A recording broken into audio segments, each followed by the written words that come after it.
कहानी शुरू होती है कौमी असम्बली के फ्लोर से। वहाँ से होती होती लाहौर आती है। लाहौर से चलकर रावलपिंडी, फैज़ाबाद, फैज़ाबाद से लेके जनरल फैज़ तक, ये सारी तफसील के साथ हम आपको पूरी कहानी पूरी डिटेल से बताएंगे। मेरे साथ बहुत ही जानने वाले हैं सरदार खिजर महमूद साहब। सारी स्टोरी इन्होंने देखी है, सुनी है, वो लम्हा ब लम्हा हमें बताते भी रहे हैं। आजकल क्योंकि फिर ये मामला उठा हुआ है, हमारे नए चीफ जस्टिस साहब आए हैं, उन्होंने इस मामले को लिया है। तो मैं पता करूंगा कि कौमी असम्बली के फ्लोर से लाहौर, लाहौर से पिंडी, पिंडी से फिर GHQ जनरल साहब की तरफ। जी अस्सलाम वालेकुम। जी वालेकुम सलाम रहमतुल्लाहि व बरकातहू। कहाँ से शुरू करेंगे, कहाँ तक सुनाऊं, कहाँ से शुरू करूं? वो एक है ना शेर, बताइएगा कि नाजरीन को कि असल में है क्या चीज, जनरल फैज इसमें किस तरह शामिल हो जाते हैं। जी देखें, बात ये है कि हमने हमेशा से बात की है कि पाकिस्तान के अंदर क्या में पाकिस्तान के फौरन बाद से इस्टेब्लिशमेंट ने मजहब को बतौर हथियार इस्तेमाल किया जी और रियासत अपनी मर्जी के कुछ डाउट, कुछ डमी, कुछ लोग पैदा करती रही है कि जो नॉन इश्यूज को इशू बनाकर अवाम को उधर लगाया जाता रहा है और अवाम के वसाइल की लूट मार होती रही है। उसके बाद जो एस्टेब्लिशमेंट है उसकी इक़्तिदार पे गिरफ्त मजबूत रही है। ये वही सिलसिला था जिस तरह जनरल जिया ने कुछ जादी पैदा किए, कुछ लसानी तंजीमें पैदा की, लेकिन जब वो उनका काम की न रही तो फिर सलेमान तासीर को एक साजिश के तहत कत्ल करवाया गया। उस टाइम की एस्टेब्लिशमेंट और उस टाइम की पंजाब की जो भी सियासी क़यादत थी उन्होंने, और करवाने के बाद फिर खादम रिजवी से लोगों को, आप याद रखें कि जनरल फैज जो है वो रहने वाले हैं चकवाल के, और ये दोनों एक ही इलाका है। अच्छा, जो ये इलाका है, दोनों एक ही इलाके के लोग हैं ये। तो खादम रिजवी की जाती पहचान में अपनी जात के हद तक नहीं कह रहा हूँ। जो ISI की ने एजेंसी ने जो रिपोर्ट जमा करवाई थी फैजाबाद धरने में, जिसका आपका सवाल था, जिधर हम जा रहे थे, उस पर रिपोर्ट जमा करवाई थी कि इस बंदे का जाती तौर पे तरीकाकार ये है कि ये गबन में भी मुलव्वस रहा है, जो मसाजिद के फंड होते हैं, और ये मुख्तलिफ उर्स मेले ठेले जो है वहां जाके मनगढ़ तकरीरें करके झूठी हदीसें सुना के तो मजमा लूटने का माहिर था। और उसमें ये है कि वो पंजाब के अंदर एक सिस्टम होता है वेले लेना, वो आपने देखा, उसको भी मिलती रही है। तो वो इस तरह का एक आदमी था जिसको पॉलिश करके लाया गया था। और उसके बाद गुजरात के एक थे पीर अफजल कादरी, उन दोनों को लाया गया था। फिर जब ये, उसके बाद मुमताज को उसमें एक ऐसा इल्जाम था नून लीग पे, जिसका टेक्निकली हम पहले भी बात की है कि ना किसी का मुतालबा था और ना कुछ था, और वो एक लंबी कहानी है कि वो कैसे हुआ था। 35 से ज्यादा जो इलेक्शन कमीशन की रिफॉर्म की मीटिंग हुई है। अच्छा, ये उसके बाद क्योंकि आपने शुरू में बता दिया, तो ये जो आपने खादम हुसैन रिजवी साहब के बारे में कही, ये रिपोर्ट है किनकी, ताकि नाजरीन को फिर पता लग जाए? ये एजेंसियों की रिपोर्ट है जो फैजाबाद धरने में जमा करवाई गई थी। जनाब जो अब के चीफ जस्टिस जो है फाजिसा है, उस वक्त जो है मशीर आलम साहब की, और ये अदालत थी, बेंच नंबर इस पे जमा करवाया गया था। ठीक है, ये एजेंसियों की रिपोर्ट है। नाजरीन, हम अपनी तरफ से कुछ नहीं कह रहे, सरदार खिजर महमूद साहब ने अच्छी तरह खोल के बता दिया। लाहौर से जो हमारे सनाउल्लाह साहब हैं, वजीर दाखिला थे, उन्होंने अपनी जान छड़वाई, दाता दरबार से डायरेक्ट ही कर दिया, जाएं जी वफाक का मामला है, वफाक में चले जाएं। यहाँ से स्टोरी बताएं थोड़ी सी। जी, वो देखे, मैंने जब निशानदेही की थी तो इनका एक सेक्टर जो है, अब ये इसमें कोई ढकी छुपी बात नहीं है, ये शहबाज शरीफ इस्तेमाल हुए थे जब, बल्कि इलेक्शन रिफॉर्म में जब ये लफ्ज जो है हल्फ की जगह इकरार आया है, तो ये कहा जाता है, ये बहुत सारे जो एंकर लोग और बड़े जो लोग बाखबर लोग हैं, उन्होंने कहा कि ये शहबाज शरीफ ने उस टेलीफोन करके शेख रशीद को कहा था कि ये मामला हो गया, इसको उठाओ। अच्छा। उसके बाद जब शहबाज शरीफ ने उस मामले उसको, शेख रशीद वाले, आपको पता है शेख रशीद बोला है, बोला फजल रहमान उमर शुमरे में गया हुआ था। फिर उसके बाद जब ये बोले, फिर उस वक्त के जो रियासत मदीना के जो तर्जमान थे जो बाद में बने हैं, वज़ीर आज़म बने हैं, उन्होंने फिर ये मिलके एक ऐसा मामला हुआ कि ये नून लीग को देने के पड़ गए, लेने के देने पड़ गए थे। वहां से इनको भिजवाया गया, फैजाबाद में इनका धरना डलवाया गया और वो बहुत दिनों तक धरना वहां पे रहा है। उस धरने के दौरान हुआ ये है कि जब सुप्रीम कोर्ट में वकला की मतलब नुमाइंदगी कम होना शुरू हो गई, वो सब अपनी पेशियों में पहुंच नहीं सकते थे, जो मुतलका उनकी तारीख समात होती थी, तो पूछा गया वजह क्या, उन्होंने कहा जी फैजाबाद का धरना है, तमाम ट्रैफिक जो है वो तितर बितर है और वहां से तमाम निजाम में जिंदगी जो है वो मफलूज हो चुका है। तब जनाब फायद साहब ने इस पे 100 मोटर एक्शन लिया था और एजेंसी को रिपोर्ट आई थी, लेकिन उसमें रिपोर्ट के बाद पता ये चला कि जी उस वक्त जो एक बड़ा मशहूर चैनल है, आप याद रखें एस्टेब्लिशमेंट की बात की, जनरल खालिद मकबूल, मैं जिम्मेदारी से कह रहा हूँ, ये उनका चैनल है, वो गवर्नर पंजाब के रहे हुए हैं फैसलाबाद के 92, जिसपे इल्जाम लगाया था कि उनको प्रोजेक्शन भी देता रहा, उनको खाना भी देता रहा। शेख सीधा इजाज उल हक का नाम आया था, जिन्होंने बाद में अपील की, इजाज उल हक ने अपील शायद वापस ले ली। शेख सीध का अभी दरख्वास्त आई थी जी कि निजरसानी में कि जिसको डिले किया जाए। एमक्यू ने भी एक अपील की थी, एमक्यू ने 12 मई में जो चीफ जस्टिस इफ्तिखार चौधरी जब कराची जा रहे थे उस दिन जो बुकला को वहां पे मारा गया था, वो जिक्र भी आया था उसमें कि एक दफा पहले भी एक तंजीम ने ऐसे किया। और जब मैं जनरल जिया की बात कर रहा था, मैंने एमक्यू की वहां की बात की थी कि उसके दौर में लसनी तंजीम बनी थी और ये उन्हीं का एक रिव्यू था जो बाद में पंजाब के अंदर से हुआ और उसको फिर और नाम दिया गया। उसके बाद पेमरा ने भी एक अपील की थी उस पर और वजारत दफा ने भी की थी। आपको याद होगा जब ये फैसला आया कि जी ये 2 जनरल जो हैं, आपको पता है रेंजर डीजी रेंजर जिनका अपील के बारे में नाज़रीन को बता दीजिए कि अपील क्या की थी, ये खिलाफ की थी कि ये धरना क्यों बैठा है, या अपील इसलिए की थी कि ये हलफनामा क्यों हुआ, अपील का थोड़ा सा बता दीजिए। नहीं मैं बताता हूँ। हुआ ये है कि हलफनामे की वजह से ये धरना हुआ था, धरने की वजह से निजाम जिंदगी मफलूज कर दिया गया। और जब धरने को फोर्सफुली जहाँ से उठाने की कोशिश की गई है तो कोई नादीदा कुत्ते थी। अब जनरल फैज हमीद की बात आ रही है, तो जनरल फैज हमीद उस टाइम डिप्टी डीजी थे या डीजी थे ISI के, और वो याद होगा आपको कि जो अफजा कैंप है ये बिल्कुल फैजाबाद के सामने है। आपको याद होगा वहां पे जो उस वक्त के वजीर दाखिला थे, उससे पहले अरसा कुछ अरसा रहे हुए थे जनाब चौधरी निसार, उनके घर पे भी हमला हुआ था।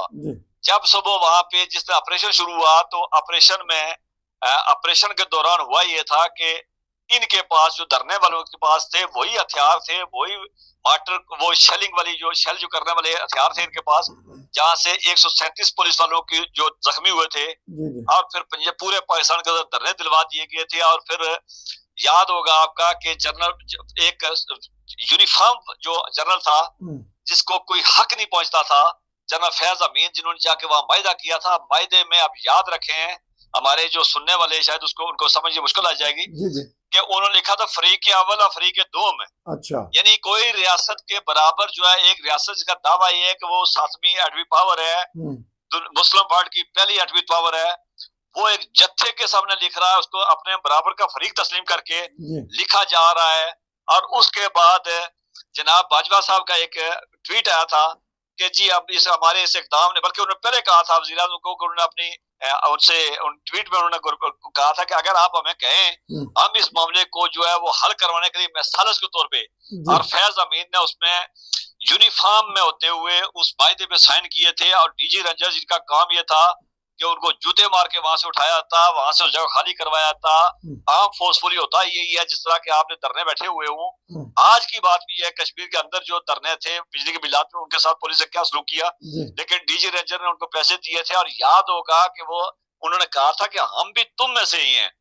उस पे जब ये 100 वोट एक्शन लिया गया फैजाबाद में, तो फैसला किया गया कि 92 चैनल जो है उसके खिलाफ कार्रवाई की जाए। ये 2 जनरल जो हैं इनके खिलाफ कार्रवाई की जाए। ISPR जो फौज का तर्जुमान इदारा है, उसने सियासी मामलात में दाखिल की है। अच्छा। और अपना जो उसका मैंडेट था उससे उसने एक्सीड किया है। उसके बाद कहा यह गया था कि पेमरा जो अपनी खिदमत सर अंजाम देने में नाकाम रहा है, और ये लंबा चौड़ा इलेक्शन कमीशन को कहा गया था क्या इस तरह की तंजीम जो है, क्या वो इलेक्शन कमीशन के अंदर रजिस्टर्ड है, क्या वो सियासी तौर पे अपना किरदार अदा करने काबिल है, ये 17 पॉइंट थे जिन पे सुप्रीम कोर्ट ने बात की थी। अच्छा, लेकिन होना ये चाहिए था कि उस सुप्रीम कोर्ट का जो फैसला आया था 6 फरवरी 1917 का 2017 का, उस पे फैसला आने सॉरी मैं डेट गलत कह रहा हूँ, जब वो फैसला आया तो फैसला आने के बाद उस वक्त की हुकूमत को, इमरान खान साहब की हुकूमत थी, उस फैसले पे इम्प्लीमेंट करने के बजाय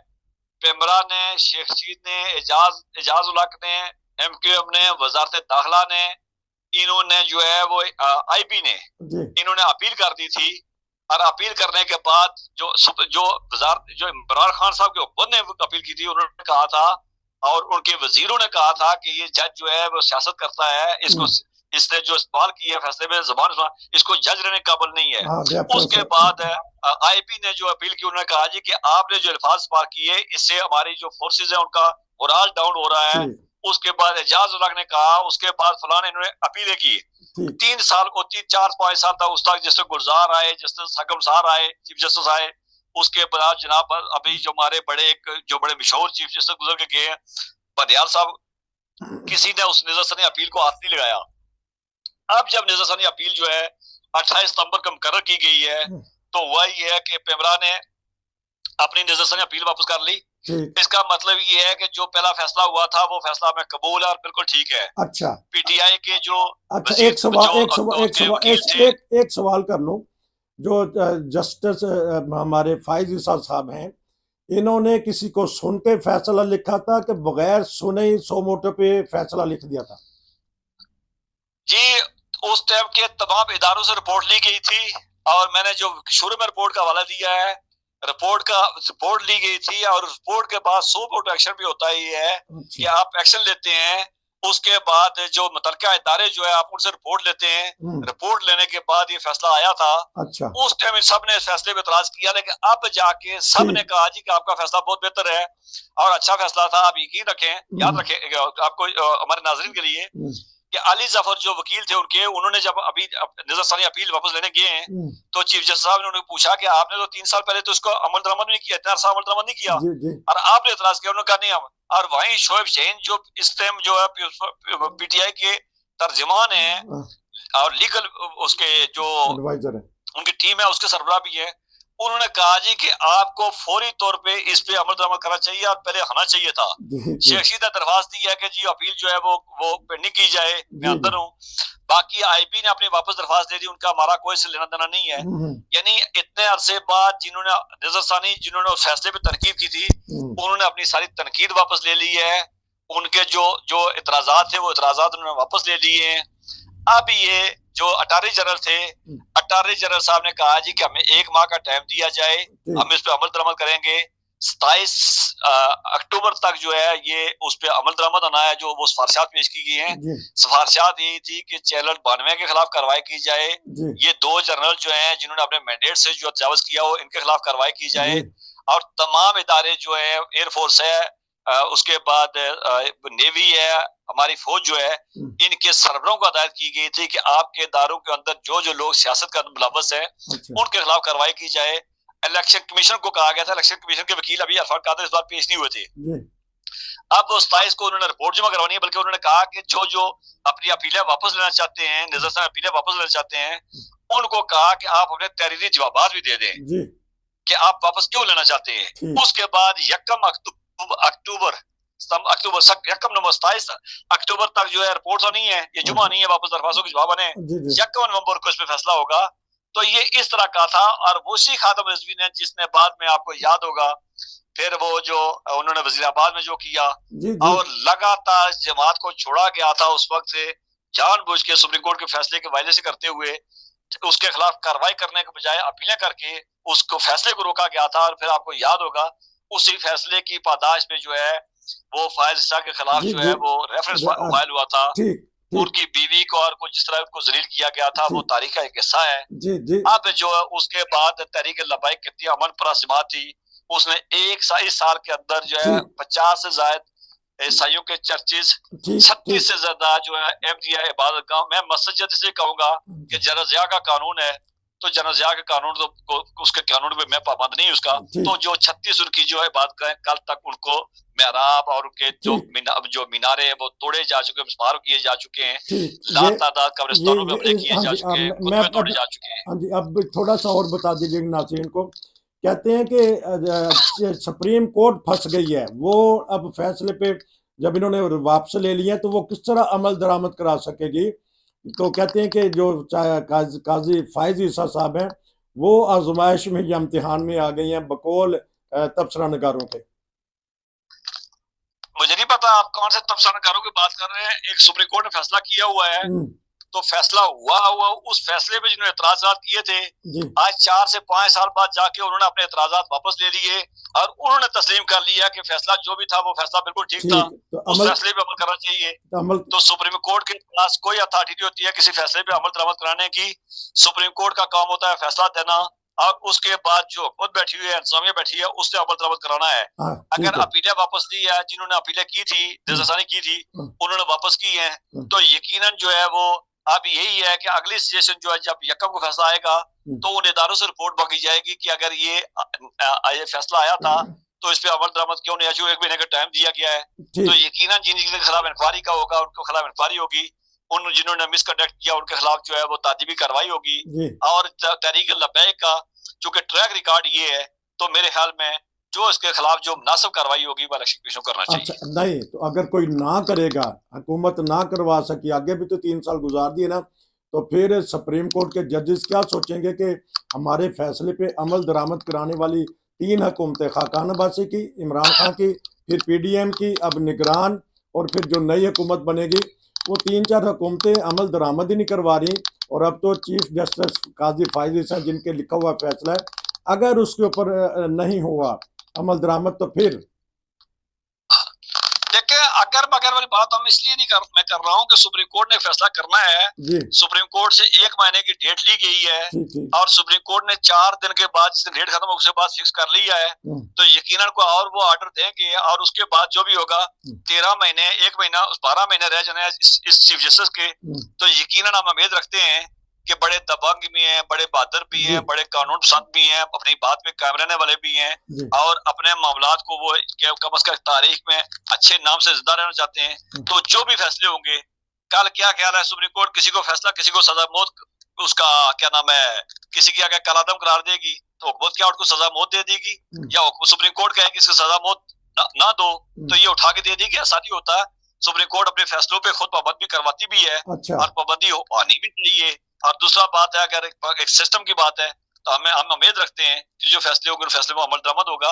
नहीं होगा, सुप्रीम कोर्ट खुद बैठी हुई है, अब 3 जजेस है, पहले 2 थे अब 3 जजेस है, तो यकीनन जो फैसला आएगा, क्योंकि फैसला ये है कि फैसले पे आपको बड़ी बात नहीं रही, जो फैसला किया गया तो उस फैसले को जो अपीलें की थी वो खुद तस्लीम कर चुके हैं कि जो फैसला आपने किया, बल्कि आप वो भी तलबा कर रहे हैं कि जिसमें अमल दरामद कराएं।